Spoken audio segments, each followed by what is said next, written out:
माँ संस्कृता मित्रों, 4 श्लोक तक हम आपको पढ़ा चुके हैं, आज 5वाँ श्लोक है आपका ये।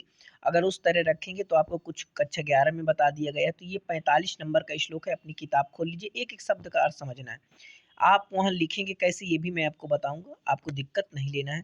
देखिए सबसे पहले आपको इसका जो है क्या समझना चाहिए, श्लोक को समझने के लिए किसी भी श्लोक के लिए, ये इस स्पेशल नहीं, कोई भी श्लोक आपको समझना है, पहले आपको प्रसंग समझना चाहिए कि आखिर इस श्लोक में क्या बताया गया है। देखिए इस श्लोक में सिंह की क्षुधा शांति और गाय की रक्षा का प्रकार बताते हैं। कौन बताते हैं? तो ये भैया राजा दिलीप बताते हैं। कौन बताते हैं?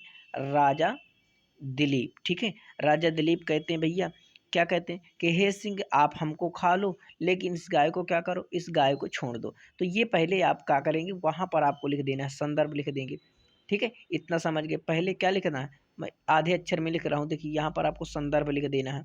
और ये आपका हो गया प्रसंग, पहले प्रसंग हो गया, फिर इसके बाद संदर्भ हो गए, इसके बाद आपको व्याख्या डाल देना है। इसके बाद विशेष में जो मैं आपको बताऊंगा वो भी आपको चीज़ें लिख लेना है, ठीक है। तो ये आपका हो, तो आइए समझते हैं इसका जो है अर्थ, ठीक है। कि सातोऽयं मदीयेन शारीरवृत्तिं दाहेन निर्वर्तयसु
यानी इसके बाद।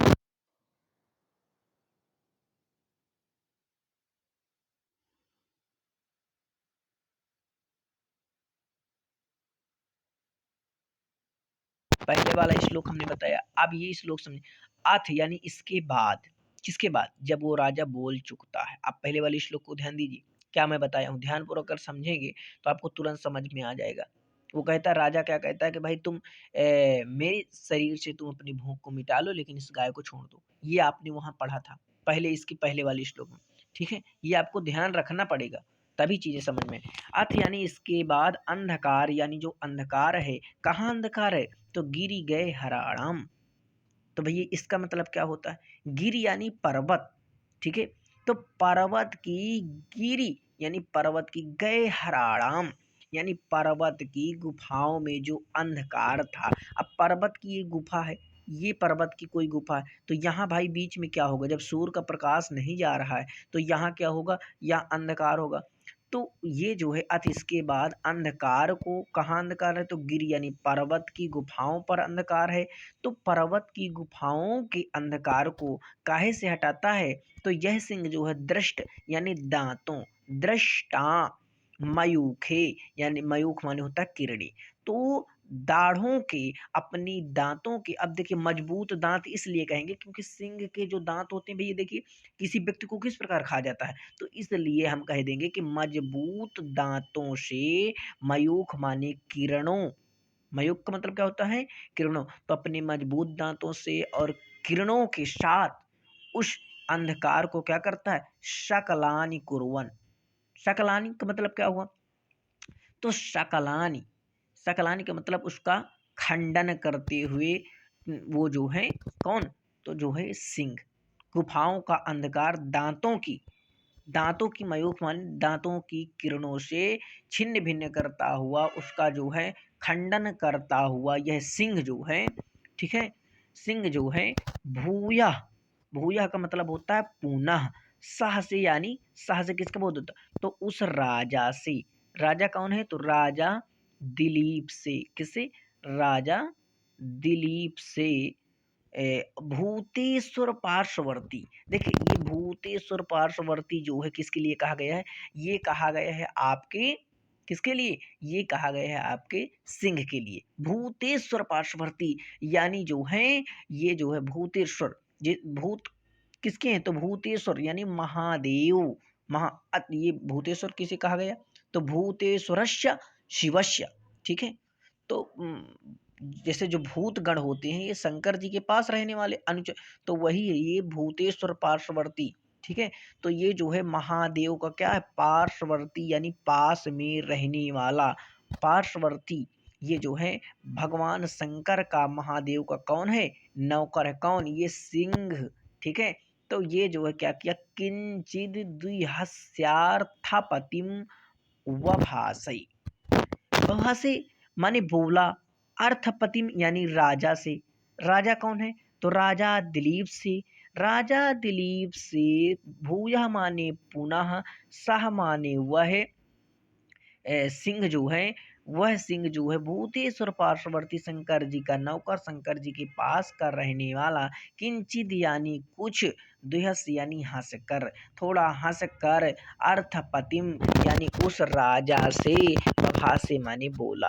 अब अगले श्लोक में और देखेंगे कि क्या बोलेगा, तो आपको ये, यही इतना समझ लेना है। इसके बाद ये जो श्लोक है इसमें आपको ये समझना है कि वो जो सिंह है इसके बाद क्या करता है, अथांधकारम गिरि गहराणाम यानी गिर यानी पर्वत की, गुफाओं का, गहराणाम यानी गुफाओं का।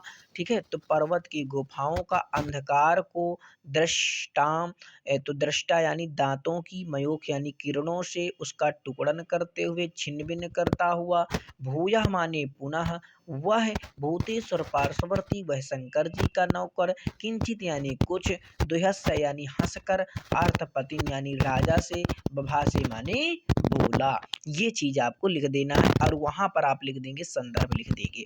और मैं आपको देखिए संदर्भ, प्रसंग, ये सब चीजें आपको बताऊंगा, बस आपको जुड़े रहना है। देखिए संस्कृत के लिए समर्पित चैनल है आपका। ठीक है, अब मित्रों हम आपको बता दें कि यह वेरी वेरी इंपॉर्टेंट श्लोक है, ये वाला आपका। ठीक है, ये संस्कृत में भी पूछा जाता है, संस्कृत व्याख्या के लिए, और जो है हिंदी व्याख्या के लिए भी है इम्पोर्टेंट। तो मैं आपको इसे बिल्कुल और आसानी पूर्वक समझाने वाला हूँ, बस आपको मेरे साथ बोलते चलना है।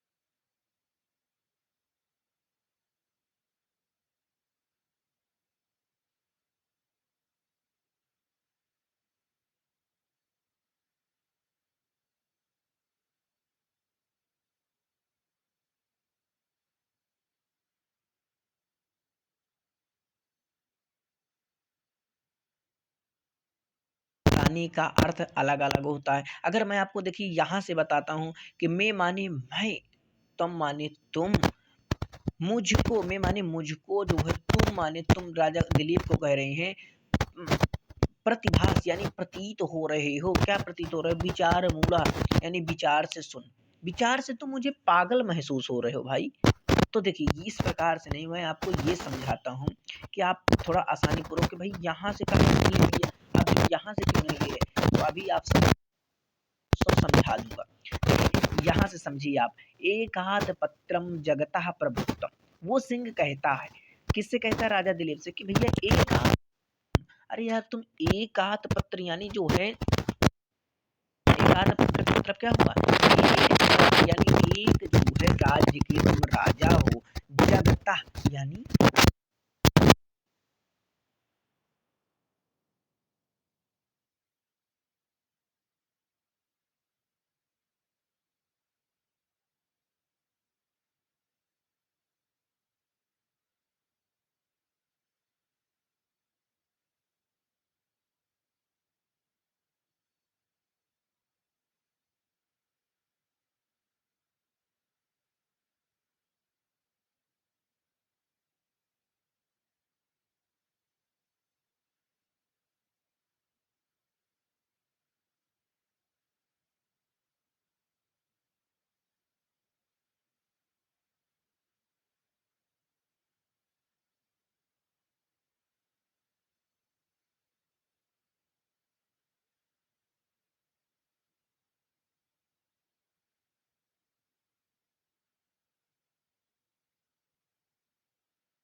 दिमाग लगाओ कि तुम्हारे पास एक छत्र पूरा प्रभुत्तम यानी पूरा राज्य है, नई अवस्था है, और कांतेदम वपुश्च, और तुम्हारे पास सुंदर शरीर है, लेकिन राजन तुम्हारे दिमाग यह क्यों नहीं आ रहा है कि अल्प यानी थोड़े के लिए बहुत कुछ तुम छोड़ रहे हो, छोटी सी गाय के लिए तुम अपनी ये सुंदर शरीर को और अपनी शरीर को और ये राज्य को छोड़ रहे हो इस गाय के वास्ते। अरे भाई तुम तो मुझे विचार से विचार मुड़ा, तुम विचार से मुझे मूर्ख मालूम होते हो, प्रतिभा से मुझे प्रतीत होते हो, मैं माने मुझको, तुम माने तुम। हे राजन तुम मुझे विचार से पागल महसूस हो रहे हो। अगले श्लोक में मित्रों देखिए,